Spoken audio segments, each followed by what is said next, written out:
Bueno, del tema hidrostática vamos a hacer el problema adicional 3, en donde es el ejemplo de un cuerpo con densidad menor que la del líquido en donde se encuentra sumergido.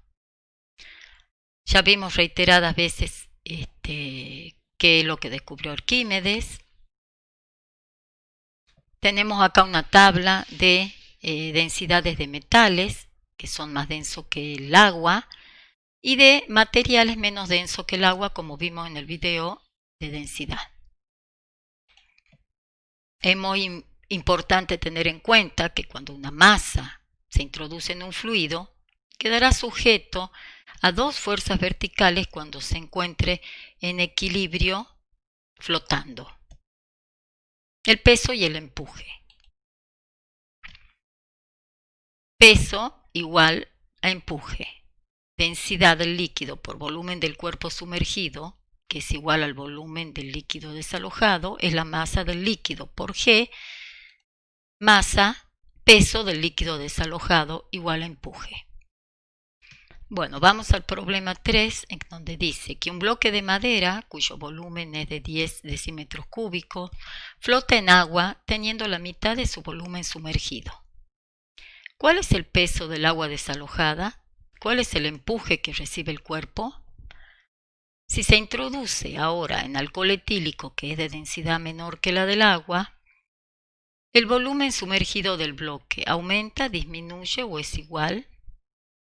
Bueno, de los datos del problema podemos ver que el volumen del cuerpo sumergido es la mitad del volumen del cuerpo, o sea 5 por 10 a la menos 3 metro cúbico.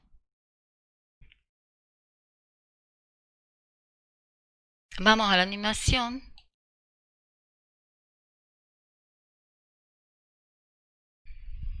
Tienen que tener en cuenta que los valores que tenemos acá en la animación a veces no pueden corresponder a los datos del problema, pero a modo cualitativo y de entender lo que sucede sirve. Aquí sí, yo puedo poner el volumen, por ejemplo, del cuerpo, que es madera, 10 litros, o sea 10 decímetros cúbicos, pero no coincide la masa. Pero bueno, vamos a ver el peso. Acá multiplica por 9,8 G. El vector peso se puede ver acá, y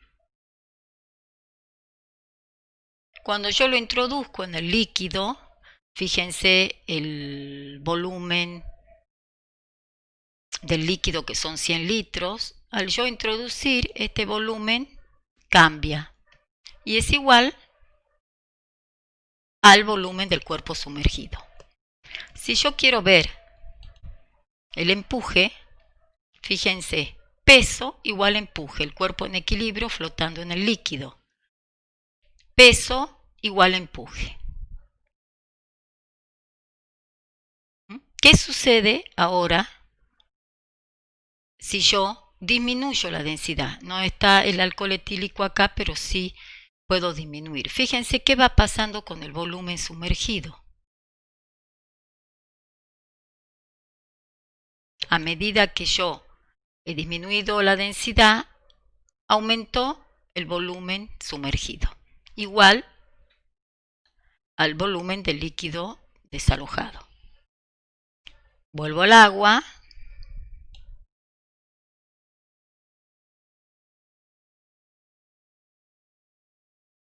Siempre peso igual a empuje.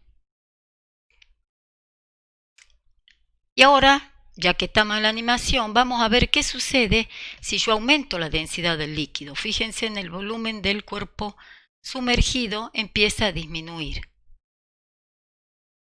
Pero peso igual a empuje. Bueno, siguiendo con el problema, ya vemos entonces que el peso del líquido desalojado, desplazado, es igual al empuje, que lo puedo calcular de esta manera. Ahora, con la definición peso y de empuje, que el volumen del cuerpo sumergido es igual a la mitad del volumen del cuerpo, llego a la conclusión esta, que la densidad del cuerpo es la mitad de la del líquido. Haciendo el cálculo, tengo el empuje. Y con respecto a la pregunta C, vimos que el volumen del cuerpo sumergido aumenta a medida que lo introduzco en un líquido de menor densidad. Pero ¿qué pasó con el empuje? El empuje no cambia. ¿Por qué? Porque disminuye la densidad del líquido, tiene que aumentar el volumen del cuerpo sumergido para que la igualdad se mantenga. Y en el caso de que yo aumenté la densidad del líquido, lo puse en miel, disminuyó el volumen del cuerpo sumergido.